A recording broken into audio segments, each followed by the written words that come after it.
Tenis byl, je a bude mojí celoživotní vášní.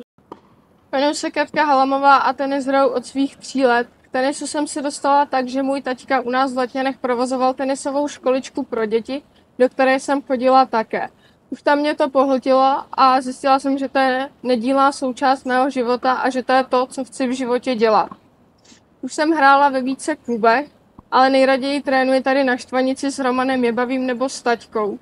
Nebo třeba také v Táboře, kde jsem registrovaná a máme tam skvělou tenisovou partu. Kolik jsem získala pohárů, to z hlavy nespočítám. Je jich něco kolem 100, z toho více jak 60 vítězných.